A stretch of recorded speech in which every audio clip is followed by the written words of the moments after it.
Baba, katika jina la Yesu Kristo na kushukuru tena kwa asubuhi njema ya leo, mfalme ulioifanya. Tuko mbele zako kwa ajili ya kukusikia na kupokea maneno yako yenye uzima. Mungu, ni chombo chako mimi hapa, nitumie kwa ajili ya utukufu wa jina lako, ukisema na kila mmoja aliyepo kwenye ibada hii na mimi pia. Kwa jina la Mungu Baba, Mwana, Roho Mtakatifu naomba na kushukuru. Amen. Leo ninakuletea habari za Roho Mtakatifu, lakini kwa somo linalosema nguvu za Roho Mtakatifu. Jana tumeangalia Roho Mtakatifu na kanisa na tukawa na mambo makubwa mawili. Cha kwanza, Roho Mtakatifu ni nani? Na cha pili, kazi za huyo Roho Mtakatifu. Tukaona Roho Mtakatifu ni Mungu na ni nafsi ya tatu ya Mungu. Na Roho Mtakatifu ana sifa zote kama alivyo Mungu. Mungu huwa ana sifa kubwa 4 na Roho Mtakatifu ana sifa hizo kubwa 4. Cha kwanza ni Mungu mwenye uweza wote. Bwana Yesu asifiwe sana. He is all powerful God. Ni Mungu mwenye uweza wote, ana nguvu zote. Lakini pili, yupo kila mahali wakati wote. Tunasema ni omnipresence God. Yaani kila mahali yupo. Na tatu ni Mungu anayejua yote. Omniscience God. Anajua vyote. Hakuna cha kumficha. Na 4 ni Mungu asiyebadilika, an immutable God. Habadiliki katika asili yake. Bwana asifiwe sana. Kwa hiyo na Roho Mtakatifu yuko hivyo hivyo. Hakuna sehemu unaweza ukaenda ukamficha. Hapana. Kila mahali yupo. Daudi anasema niende wapi nijifiche na uso wako? Anasema nikienda chini sana huko upo. Nikienda mawinguni upo. Niende kwenye bahari upo. Niende kila eneo upo. Kwa hiyo Roho Mtakatifu ni Mungu kamili, lakini pia huyo Mungu kamili ana majina yake mengine. Tukasema anaitwa Roho wa Mungu. Namba 2 anaitwa Roho wa Kristo. Namba 3 anaitwa Roho wa uzima. Na namba 4 anaitwa Roho wa kweli. Kwa hayo yote ni majina ya huyo Roho Mtakatifu ambaye akikushukia anabadilisha maisha yako. Bwana asifiwe sana. Bwana asifiwe. Bwana asifiwe. Samueli anamwambia Sauli ya kwamba na itakuwa utakapokuwa unaenda utajikuta upo kwenye kundi la watu. Na baada ya hapo Roho Mtakatifu atakushukia na utaanza kutabiri. Na baada ya hapo Biblia inasema utageuzwa kuwa mtu mwingine. Kwa hiyo kuna maisha baada ya kumpokea Roho Mtakatifu yanakuandama, yanakuijia juu yako. Kuna tabia lazima ziondoke. Kila mmoja aliyejaa Roho lazima adhihirishe tunda la Roho. Bwana asifiwe sana. Tunda la Roho lazima likae ndani ya mtu ambaye ana Mungu. Kwa sababu Roho anapokuja anakuja na badiliko la maisha. Roho anapokuja anakuja kugeuza sifa ya mtu iwe sifa nyingine. Anageuza asili yake. Alikuwa ni mtu wa hasira. Akiona mtu anatamani amgombeza mtukana, lakini ukiona mtu unajisikia kumpenda. Bwana asifiwe sana. Kwa sababu tunda la Roho ni upendo. Kwa kama uko hapa leo bado ukimwona mtu unajisikia hasira na machungu na wivu na vitina, bado hujageuzwa, na leo Bwana akujaze Roho ugeuzwe upya. Haleluya. Ujawe moyo wa upendo, kwa sababu upendo ni tunda la Roho Mtakatifu. Haleluya pendwa. Roho Mtakatifu akija lazima tuone tunda la kiasi. Kiasi katika usemi, kiasi katika matendo, kiasi katika kuendana na watu katika mifumo ya mazingira ya kijamii. Tuone mtu ana tunda la kiasi la mwenendo wake, tembea yake, sema yake, angalia yake. Lazima idhihirishe ya kwamba umeokoka. Haleluya pendwa. Tunda la kiasi. Hakuna kitu kikubwa katika tunda la Roho kama kiasi. Kama kiasi. Kwa ukijikuta umepitiliza kuongea, yaani ukiwa ndani ya watu au miongoni mwa watu, wewe ndiye muongeaji kuliko watu wote. unahitaji Roho Mtakatifu. Bwana asifiwe sana. Speed governor ashike kinywa chako. Na mwambie kabisa, Roho Mtakatifu nijae, halafu shika kinywa changu. Kwa sababu kuna watu wanafikiri kuongea ni moja ya karama. Kwa hiyo ukimwangalia na kwambia, jamani, acheni, kila mtu aligawiwa uwezo wa karama za Mungu zilizo tofauti tofauti. Kwa mimi karama yangu ni kuongea, mzigo wangu ni kuongea, nimefungwa na kuongea. Anajisikia mzigo kama wa Paulo. Kwa hawezi kutulia. Wako watu wana asili hiyo. Bwana asifiwe sana. Hawezi kutulia, hawezi kupewa taarifa ya mtu akae nayo. Lazima ipeleke sehemu, na lazima akaijadili kwa kueleweka na kuelewa. Hata mwambia mtu, ndugu yangu, usione hivyo, usione hivyo, acha kabisa, mambo. Wewe unahitaji Roho Mtakatifu. Bwana asifiwe sana. Akiingia ndani yako atakupa tunda la kiasi. Haleluya wapendwa, tuko pamoja. Tunatamani kuona mtu aliyejaa Roho Mtakatifu ana tunda la uvumilivu. Tunda la uvumilivu. Uwezo wa kuzuia hasira zako. Uwezo wa kutulia wakati wa mawimbi na dhoruba. Una uwezo wa kuvumilia wakati wa kupata mambo yako ambayo Mungu amekuahidia. Una uwezo wa kutulia na kuvumilia. Kwa ukikuta mtu ambaye havumilii, kuna kitu amepungukiwa nacho, kinaitwa Roho Mtakatifu. Bwana asifiwe sana. Anaweza kuwa naye, lakini ushirika naye haujakaa vizuri, hawajaivana. Roho Mtakatifu hajaingia ndani ya huyo mtu akamfanya kuwa yeye, akawaza kama anavyowaza, akatafakari kama anavyotafakari, akaongea kama anavyoongea, na akasikiliza kama anavyosikiliza. Roho Mtakatifu, Bwana asifiwe sana, anakupa tunda la uvumilivu. Kwa ukijikuta huwezi kuvumilia, huwezi ukapata taarifa ya mtu ukavumilia nayo, Mungu anakuita, Bwana asifiwe sana, akujaze Roho wake. Roho wa Mungu akiingia ndani, tuko pamoja tuko pamoja, anakupa kuvumilia. Kuna mapito mengi yanahitaji uvumilivu. Haleluya, tuko pamoja. Lazima uwe mstahimilivu. Roho Mtakatifu akija ndani yako anakupa tunda la upole. Upole. Kuna watu upole hapa ni kitendawili. Mtu ni mkali, mtu anajeuri, mtu ana mambo mengi. Bwana akishuka anakupa upole. Bwana asifiwe sana. Na upole huwa tunautafasiri kwa namna ambayo sio nzuri sana. Upole sio kujikunyata, sio kutokuongea. Yesu anaambiwa alikuwa mpole, lakini haikuwa na uwezo wa kuongea sana. Upole ni tunda la Roho la mtu wa Mungu anayekubali kufundishika na kuonyeka. Kwa Yesu anatuita kwenye kitabu cha Mathayo 11:28. Anasema, njoni kwangu ninyi nyote msumbukao na wenye kulemewa na mizigo, nami nitawapumzisha. Jifunzeni kwangu, maana mimi ni mpole na mnyenyekevu wa moyo.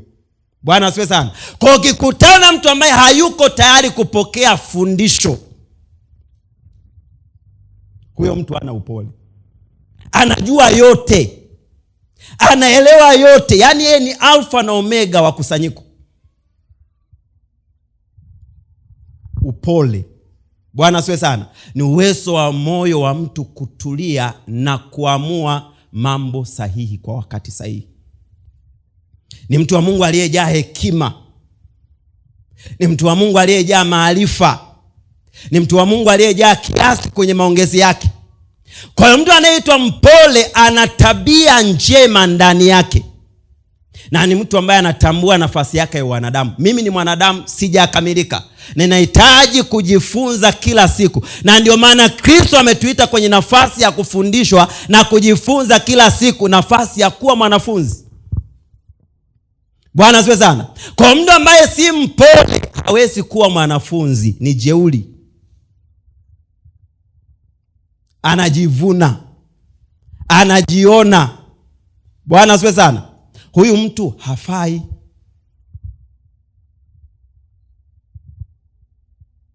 Haleluya. Lakini mtu aliyejaa Roho pia lazima awe na tunda linaloitwa amani. Amani, ile shwari ya Mungu ndani ya moyo wako itawale wakati wote. Wakati wa mazingira magumu ukutane na ile shwari ya Roho Mtakatifu ikiwa imetawala, imetanda moyo wako, zifanye maamuzi mabaya. Ndio maana Yesu anasema amani yangu nawapa, amani yangu nawaachieni. Maanake mtakutana wakati wa kufanya maamuzi magumu, lakini amani ya Kristo iamue ndani yenu. Maana hiyo amani ndio mmeitiwa ninyi. Kwa hiyo kila aliyepungukiwa na amani anahitaji kujawa na Roho Mtakatifu. Bwana asifiwe sana. Ili amani ya Mungu ikae pamoja na wewe. Na mimi nataka nikwambie, amani ya Mungu ikikaa pamoja na wewe, hauhitaji faraja nyingine iwayo yote, kwa sababu amani peke yake ni faraja. Haleluya. Unaona bubujiko la Roho Mtakatifu ndani yako. Unaona Roho anaongea na wewe. Roho anakushuhudia mema. Anasema utapita kwenye magumu, lakini katika magumu nitakuwa pamoja na wewe. Utapita katika mawimbi, lakini katika mawimbi niko pamoja na wewe. Utapita katika mwali wa moto, lakini katika mwali wa moto niko pamoja na wewe. Utapita kwenye gharika, lakini katikati ya gharika niko pamoja na wewe, na wala haiwezi kukugharikisha kamwe. Haleluya pendwa. Amani inakufanya uwe tayari kwa matokeo. Haleluya. Haleluya. Ndio mstari wa leo wa kukumbuka. Biblia inasemaje? Uwe tayari kwa maamuzi ya Roho Mtakatifu, hata kama unaona yale maamuzi yatakupelekea kwenye mateso. Lakini wewe kama mwana wa Mungu lazima ushikamane nayo. Maagizo yake, maneno yake, taratibu zake, wito wake lazima uambatane nao, hata kama unakugharimu. Na wakati mwingine umepokea wokovu ambao tunafikiri wokovu ni lele mama. Wokovu aliyetuletea wokovu anatutangazia wokovu ni tendo la kujikana maisha, na uwe tayari hata kufa, kwa sababu Kristo Yesu aliyekufia msalabani amekuita kwenye changamoto na matatizo na shida na adha. Ndio maana anakuambia unahitaji msaidizi. Haleluya. Hapakuwa na haja msaidizi kama tungepewa ulimwengu usiokuwa na shida. Lakini Roho Mtakatifu ambaye tunajifunza leo habari zake, anakuja kwa kazi moja kubwa inaitwa kumsaidia muamini wakati hawezi. Wakati tunda la Roho linapimwa, Roho Mtakatifu yupo kumsaidia astahimili. Wakati majaribu yanamwangukia, Roho Mtakatifu yupo kumsaidia astahimili majaribu, kwa sababu majaribu lazima yaje. Bwana asifiwe sana. Hakuna mwana wa Mungu anayekomazwa kwa lele mama. Mwana wa Mungu anakomazwa kwa majaribu mazito. Kwa Roho Mtakatifu tukaangalia jana, ana kazi ya kuwa msaidizi wa muamini. Kwa kama hauna, umekosa msaidizi. Na wakati mwingine mtu anajitia moyo, mimi nina roho. Jamani, aliye na roho hata tukimwangalia ana roho. Lakini wewe hata kama tukikuangalia tunaona kama yani una nusu pepo. Haleluya pendwa. Yani uso wako tu unahitaji deliverance. Yani kuna mtu kimwangalia tu uoni Roho Mtakatifu. Kwa sababu uso wa mtu umejaa shida, changamoto, jeuri, kiburi. Yani mtu mwenyewe ni mtu. Haleluya pendwa. Unahitaji Roho Mtakatifu. Roho Mtakatifu akija anakuja na shwari kuu ya maisha yako. Unapopita popote una amani, una furaha, unahubiri injili ya Kristo pasipo shida. Haleluya pendwa. Pasipo changamoto. Kwa sababu unajua Yesu yupo. Unajua mtetezi wangu yupo. Unajua Bwana wangu yupo. Unajua kiongozi wangu yupo. Kwa maisha yako hautasumbuka. Kwa nini unasumbua kwenda kwa majirani, kwenda kwa marafiki, kuambia habari ya mambo yako? Badala ya kwenda mbele za Mungu umlilie, umwambie, lakini umekuwa ni mtu ambaye unakimbilia zaidi kwa marafiki zako. Nataka nikwambie, tuna rafiki aliye zaidi ya marafiki. Huyo rafiki anaitwa Roho Mtakatifu. Na huyu Roho akishuka, kila changamoto, kila mateso, kila adha anabeba pamoja na wewe. Rafiki utamwambia atakucheka. Rafiki utamwambia utatoka pale utaendelea kuwa mwenyewe. Lakini Roho Mtakatifu ukimwambia anatembea na wewe. Haleluya pendwa. Kazi ya pili ni mfariji. Wakati imani imetindika, wakati mambo yamekusonga, wakati tumaini limepotea, wakati huna chochote cha kutumaini, nataka nikwambie yuko mfariji ambaye akikufariji ni zaidi ya baby anavyokufariji. Ni zaidi ya sweetheart anavyokufariji. Bwana asifiwe sana. Huyo anajua kufariji kutoka kwenye kilindi cha moyo wa mtu. Akikwambia pole yake ina mzigo wa pole. Akikwambia usiumie, neno lake lina mzigo ndani yake, lina uzima ndani yake, lina uponyaji zaidi ya chochote. Haleluya. Kuna maumivu unabeba ambayo hata mwenzi wako wa maisha hawezi kukusaidia. Ni yako. Ila unamwambia nani? Mfanye Roho Mtakatifu awe rafiki. Mtamani sana huyo Roho Mtakatifu awe pamoja na wewe. Bwana asifiwe sana. Yesu anawaambia katika kitabu kile cha Yohana sura ya 16. Tulisoma jana. Mstari ule wa 7. Tulisoma wa 7 hadi wa 16. Anawaambia inawafaa sana ninyi mimi niondoke. Neno hili Yesu analiongea unaweza ukaliona la kawaida. Lakini Yesu katika uwepo wake, na Biblia inasema hali akiwa amewapenda wanafunzi wake, na anaongeza anasema aliwapenda upeo.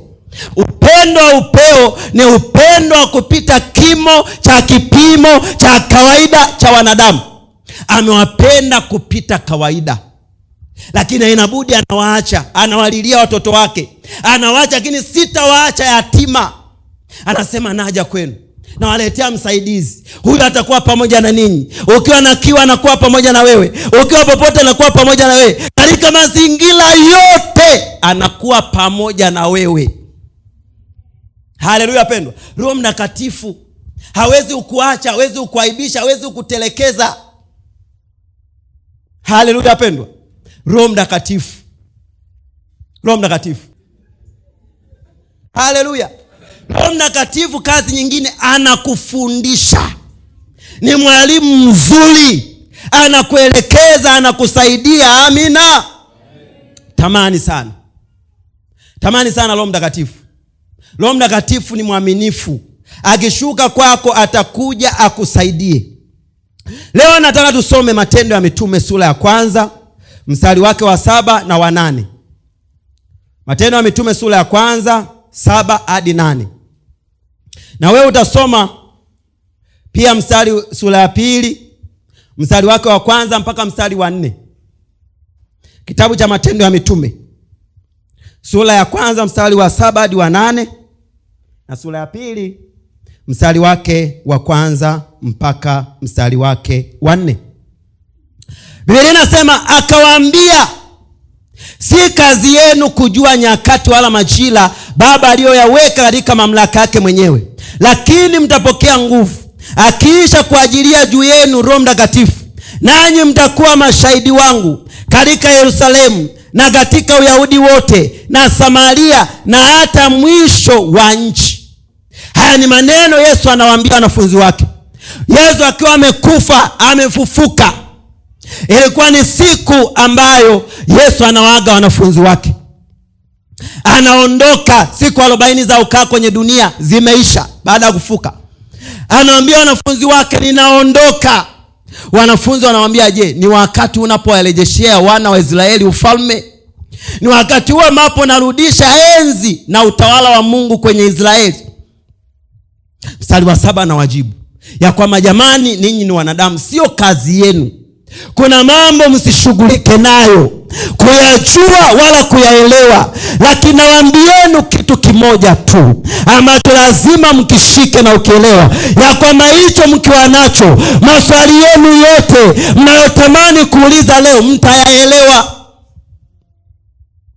Nacho ni Roho Mtakatifu. Bwana asifiwe sana. Kwa anawaambia mtapokea nguvu akiisha kuajilia juu yenu Roho Mtakatifu. Na mimi nataka nikwambie utapokea nguvu akiisha kujulia juu yako Roho Mtakatifu, na maswali yote ulionayo ya kushindwa ama kuhangaika katika maisha hautakuwa nayo tena. Bwana akija juu yako anakuja na nguvu zote zinazokusaidia kuvuka ulipo. Haleluya. Kuna gani unajiangalia hivi, nitavukaje? Wewe ni mwanadamu na mipaka.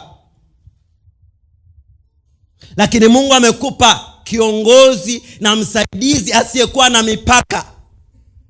Huyo uko naye mahali popote. Huyu unatembea naye mahali popote.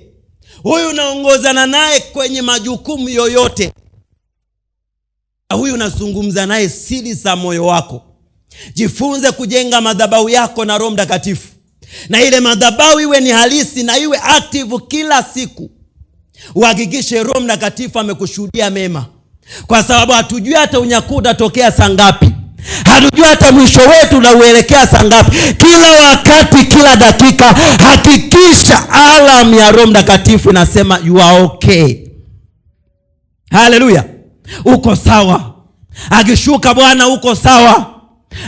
Ikilia parapanda uko sawa. Kama uioni hiyo ndani ya moyo wako, unahitaji ujazo wa Roho Mtakatifu. Kuna watu mmeachwa na Roho na mmebaki na mazoea. Nataka nikwambie Roho Mtakatifu ni nguvu halisi. Akishuka anabadilisha mambo. Akishuka anapindua meza moyoni mwako. Akishuka anabadilisha mazingira akili zako. Haleluya pendwa. Anashughulika na kila unachokifanya. Ukimpoteza Roho Mtakatifu ni sawa na kupoteza alamu ya maisha. Unatembea kwa mazoea. Unaishi kwa mazoea. Kuna watu hata kunena kwa lugha hana connection ya flow ya Roho Mtakatifu. Ni mazoea. Lakini yeye anenaye kwa Roho anaiona faraja, chemichemi ya Roho Mtakatifu. Anaiona furaha, anaona bubujiko, anaona connection. Bwana asifiwe sana. Hapa kuna watu wamejaa Roho vizuri sana. Na mimi wanawatamani sana. Ukimsikia naomba unaona kabisa wingu linang'ata.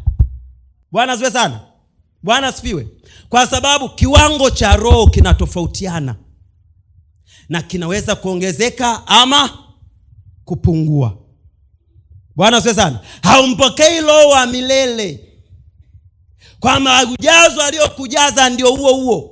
Viwango vya Roho Mtakatifu vinatofautiana na vinaendelea kutofautiana kutoka hatua moja ya muamini kwenda hatua nyingine. Kunahitaji ujazo wa kila siku. Hata kama ulikuwa umejaa umefurika, saa hizo una uhakikisho wa Roho Mtakatifu. Roho Mtakatifu anakushuhudia sio viwango vyako. Unahitaji ujazo tena. Bwana asifiwe sana. Na leo tunatamani tujae tena. Tujae tena, tuongezeke tena. Ifike sehemu unaogelea. Haleluya. Ogelea kwenye viwango vyake, uogelee kwenye uwepo wake. Uone Bwana amekufunikia kweli. Kuna wakati wani kijaro, sio nanenaga kijapani. Yaani unasikia kabisa umebebwa, unanena, unashandalize. Kuna wakati mwingine kama hivi sio nanenaga kichina hata sielewi. Bwana asifiwe sana. Roho Mtakatifu ana tabia kukubadilishia lugha mara. Haleluya. Unahitaji kuzama. Unahitaji kujiachilia. Unahitaji Bwana usuuze moyo akufue tena. Haleluya. Tuko pamoja. Wengine sidhani kama mnajua kufua vizuri. Haleluya. Mimi najua kufua. Ukiye mwenzako, mwambie unajua kufua. Alafu mama mchungaji anajua kufua. Kipindi hicho kijana mdogo tunachunga ng'ombe. Kufua unafua Krismasi mpaka Krismasi. Haushughuliki na mwaka mpya, itakuwa nguo bado safi. Ushughuliki na Pasaka. Ushughuliki na Bulabo tarehe 6 mwezi wa 6. Ushughuliki na Sabasaba, vyote. Hata tulikuwa tunavaa nguo inakuwa ngumu. Kufanya hivi uwezi. Inabidi uende mtoni kwenye mawe. Tuko pamoja eh? Tuko pamoja. Tuko pamoja. Na wakati mwingine huna sabuni, sabuni yako ni mlenda. Haya maisha mjaishi nyinyi, mimi nimeishi. Kwa ja kufanya na uweke ule mlenda, yale majani ya mlenda una nani kwenye nguo, alafu unaichukua ile nguo yako kama ni suruali. Kwanza kuikunje hivi ni kazi ngumu. Alafu unaanza kuipiga pale kwenye jiwe, unaishindilia. Alafu maji yanayozunguka pale anakuonyesha kiwango cha utakatishaji unaoufanya. Tuko pamoja? Sasa leo kuna watu inabidi mfuliwe kwa mfuo huo, kwa sababu mmechafuka sana. Tuko pamoja? Roho Mtakatifu akija ni maji. Yanaitwa maji ya uzima. Yeye ana tabia ya kufua moyo ulio sugu. Na zile nguo zina asili ya kutokutakata, unailainisha tu. Lakini inaendelea kuwa ile ile. Na madoa yake sugu ni yale yale. Haleluya pendwa. Nyie mmezaliwa mjini, umezaliwa Temeke si. Kuna watu mmezaliwa huko. Tuko pamoja pendwa eh? Tuko pamoja. Lakini kazi ya Mungu ambayo nataka nikuonyeshe leo, Mungu anabadilisha maisha kama yalivyo maisha ya kawaida tunaohusiana nayo, na Mungu anafanya hivyo roho zetu. Kwa roho yako inawezekana kabisa leo imeshakuwa sugu, lakini roho anakuja kuifua. Haleluya wapendwa. Roho anakuja kuilainisha. Ni kazi yako kujiachilia kwenye uwepo wake. Na ukijiachilia, nataka niwahakikishie, Roho Mtakatifu leo wala sio kesho, anabadilisha kabisa historia yako kabisa. Anakufanya kuwa mpya. Anakufanya kuwa chombo kipya cha kupulia. Anasema ninakufanya kuwa chombo kipya. Na leo Bwana nataka kufanya kuwa chombo kipya. Haijalishi ulikuwaje kabla hujaja hapa, haijalishi ulikuwaje wakati wa sifa, lakini nataka niwakuhakikishie ya kwamba Roho Mtakatifu yuko mahali hapa asubuhi ya leo. Ana kazi moja tu, akujaze, akubadilishe, akuchukua hatua nyingine tena. Utembee naye kama baba, utembee naye kama rafiki, utembee naye kama kiongozi, utembee naye kama mfariji wa karibu. Anaweza kukwambia mwanangu, usiogope, ushinde uko mbele yako. Anaweza kukwambia mwanangu, usikate tamaa, utakuwa kama nilivyosema. Huyo ni Roho Mtakatifu. Ukimkosa huyo, unachanganyikiwa na maisha, unachanganyikiwa na magumu, lakini Roho akiwepo, unajaa faraja, unajaa matumaini, unaucheka wakati uliopita, unautazamia ujao. Haijalishi unapitia nini, nataka nikwambie, ukimpokea Roho Mtakatifu, anabadilisha maisha yako, anabadilisha mazingira yako, anapindua meza za watesi wako. Wala ambao wanaona wameshinda hawatashinda kamwe. Bwana asifiwe sana. Yuko Roho ambaye akiingia anaenda kushughulika na mizizi ya matatizo. Kuna matatizo maombi pekee hayawezi kuvunja nila. Lakini kwa kutiwa mafuta ya Roho Mtakatifu inasema nila zinavunjika. Bwana asifiwe sana. Kuna nila uzivunji hivi hivi. Zinahitaji mafuta ya Roho. Zinahitaji Roho ashuke, ashughulike na mambo yako. Na anashughulikaje? Unapojiachilia kunena kwa lugha. Wangapi wananena kwa lugha? Umejaa Roho, unanenaka. Umejaa kabisa, sio ya maigizo. Nyosheni, unaogopa nini? Wengine wote hatujajaa. Ndaki ujae Roho. Amina. Tuko pamoja. Tuko pamoja. Na huyu Roho Mtakatifu najua watu namchezeaga tu. Nimalizie kwa mfano huu. Yesu alitoa mfano wa wanawali 10, 5 wapumbavu, 5 wenye busara. Binasema wale wajinga walitoa taa zao wasitwae na mafuta ya ziada. Wale welevu wakatoa taa zao wakatoa na mafuta ya ziada. Na wao walikuwa wakimsubiri bwana harusi. Bwana harusi ni Yesu katika ujio wake wa siku za mwisho. Binasema wote walikuwa na sare sawa, wana sifa sawa, ni wanawali wasafi. Wameyatunza mavazi yao. Na zaidi ya yote wanataa, wana neno la Mungu linawaka ndani. Na wana roho kwa mbali, mafuta kwa mbali. Binasema bwana harusi akakawia, wote wakalala usingizi, wote mpaka hapo wana sifa sawa. Wote wakalala usingizi kabisa. Binasema panapo usiku wa manane wakasikia kelele, tazama bwana harusi. Wote 10 wakaamka na wote wakazitengeneza taa zao. Bwana asifiwe sana. Wote zinawaka. Lakini ghafla inatokea tofauti. Wale ambao wakubeba mafuta ya akiba, taa zinazimika. Na inatakiwa umlaki bwana harusi. Bwana harusi ni wa nuru, hahitaji giza. Hawa watu wanaanza kuambia jamani, tupeni mafuta. Hao wenye mafuta wanaambia jamani, hayatutoshi, nendeni kwa wauzao. Leo Yesu anakujaza roho bure. Ndiye anayeuza mafuta. Lakini kipindi hicho kwa kuwa hauna nguvu ya Roho Mtakatifu, Yesu atakapokuja anabaki mawinguni. Hakuna ngazi ya kupanda. Hakuna kuruka umeota mabawa, hakuna. Kitakachotunyakuwa ni nguvu ya Roho Mtakatifu. Bwana asifiwe sana. Kama una kiwango kidogo cha uwepo wa Mungu ndani yako, hutaenda pamoja na usafi wa matendo yako.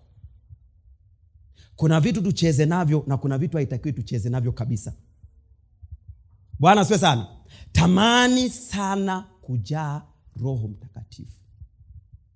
Ndio maana ni moja ya misingi 16 ya imani. Tunaamini katika ujazo wa Roho Mtakatifu. Na msingi unaofuata, tunaamini katika ishara za ujazo wa Roho Mtakatifu ambazo ni kunena kwa lugha. Achana imani potofu ambayo anasema ukijazwa sio lazima unene. Umejaa nini? Hauneni kwa lugha, unasema nina roho. Una roho yupi? Wabata. Roho Mtakatifu lazima adhihirike kwa matendo ya kinywa. Kwa hawa watu wa Mungu wanamsubiri Kristo, anashuka roho siku ya Pentekoste, wote wanajaa roho, wote wananena kwa lugha. Na hapa ndani kwambie, tamani kujaa roho, tamani kunena kwa lugha. Bwana asifiwe sana. Usiwe na imani potofu za kusema roho unaweza ukawa naye. Kweli roho wa Mungu naye, ila kujaa roho ni kitu kingine. Tuko pamoja Tuko pamoja. Unahitaji ujazo wa Roho Mtakatifu. Kuna mambo utayaweza peke yako. Tamani, kama ilivyo kutamani kubatizwa kwa maji, ndivyo ilivyo kutamani kubatizwa kwa Roho Mtakatifu. Sio kipengele cha kusema ili mradi niwe naye ama nisiwe naye. Sio option. Is a must. Bwana asifiwe sana. Kujaa Roho Mtakatifu sio option. Kwamba nimpokee ama nisimpokee, ni kitendo cha kutangua na kuikataa imani yako. Misingi ya imani miwili ukikataa, kubatizwa kwa Roho Mtakatifu ambapo ni ujazo wa Roho Mtakatifu na uwezesho wa kunena, ishara ya kunena kwa lugha, una misingi 14, una imani potofu. Bwana asifiwe sana. Bwana asifiwe. Na kujaa roho wapendwa ni kitu cha rahisi sana. Kitu cha rahisi sana. Ni kuweka shauku na kiu tu mbele za Mungu.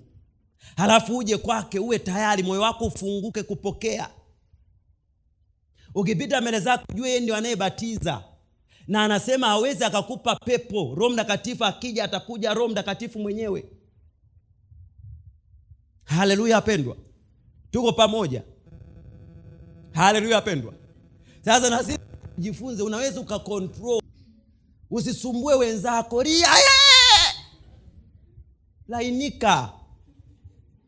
Wewe sio wa kwanza, tulikuwepo, tulijaaga roho wapendwa.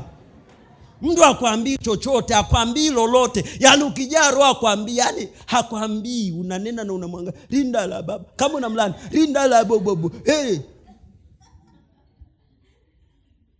Haleluya wapendwa. Simama kwa miguu yako. Simama kwa miguu yako. Tuna neno moja tu leo, kwenda mbele za Mungu, mwambie Bwana niko hapa. Praise mpaneni mbele za Bwana, tukamwimbie Mungu, roho ashuke.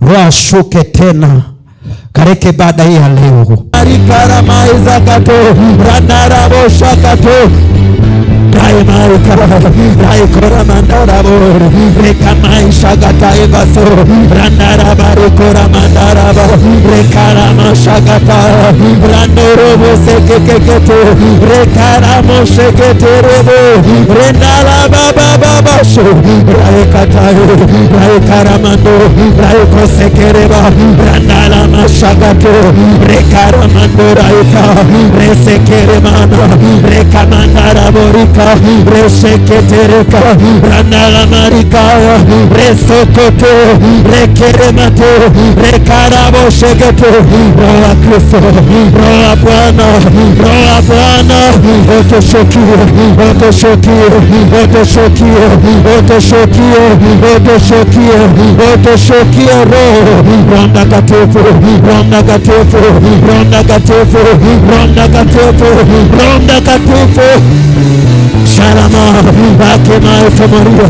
Kama uko hapa hujawahi jaa roho, ni wakati wako, pita mbele za Bwana.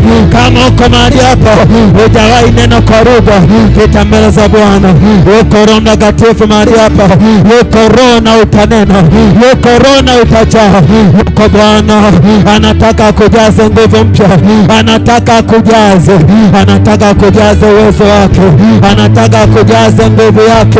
Na unayetamani Bwana kujaze zaidi, unaweza pita ukinena kwa lugha, unaweza pita ukanena kwa lugha mbele za Bwana. Tunahitaji mafuta, tunahitaji mafuta. Safari ni ndefu, safari ni ndefu. Harimaya rekemenda la bosia paladia. Unahitaji viwango, na leo Bwana anatembea kujaza viwango vipya ndani ya maisha yako. Unahitaji viwango, viwango vipya vya roho. Yuko Roho mahali hapa, anataka kufurikie, anataka kusaidia. Unahitaji roho, unahitaji roho Bwana akujaze tena, akujaze tena. Safari yako ni ndefu mno, huiwezi peke yako, huiwezi peke yako. Unahitaji roho ya Bwana, unahitaji roho ya Bwana. Ujiachilie, ujiachilie mbele yake. Yuko Bwana mahali hapa, yuko Bwana anakutamani, anakutamani. Biblia inaniambia Bwana anaonea shauku, anaonea wivu kiasi cha kutamani. Anataka kujaza mafuta. Raimo nikalamani, nikamandara beshagata. Ni asubuhi ya kujaa roho, ni asubuhi ya kujaa mafuta, ni asubuhi uchiachilie mpendwa. Nena kwa lugha, nena kwa lugha, nena kwa lugha, nena kwa lugha. Roho yuko mahali hapa, roho yuko mahali hapa, anataka kujaza, anataka kujaza upya. Rekaramandoro bosheketa. Roho Mtakatifu, ninautamani uwepo wako utembee kwa kanisa lako. Ninatamani viwango vipya vya ujazo wako, ujazo wako roho, ujazo wako roho, ujazo wa mafuriko. Rekamandoro bosheketa. Demi za moto, demi za moto, demi za moto zipokee mara ndani ya watoto wako Baba. Wajaze shagarira randarara shaka. Nena tukaruga. Yuko Bwana anakujaza, anakujaza nguvu yake. Pokea viwango vipya, pokea nguvu mpya ya roho ya Bwana. Raimo raikara itoria resekerebebe renarabo renarabo renarabo renarabo shogete. Pokea, pokea, pokea, pokea, pokea, pokea, pokea, pokea nguvu, nguvu, nguvu, nguvu, nguvu, nguvu, nguvu, nguvu, nguvu, nguvu, Jiashirie unajaa. Nena.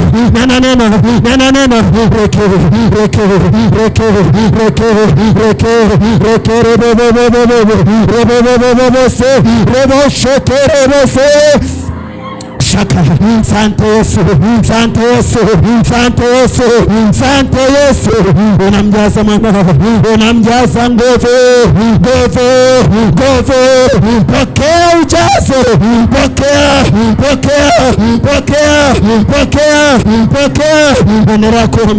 Endelea kuomba unapokea.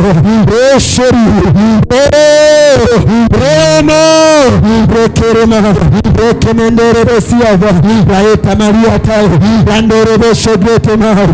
Pokea nguvu mpya, pokea nguvu ya Roho Mtakatifu, pokea ujazo. Reketeke. Bwana anakuhamisha viwango, leo.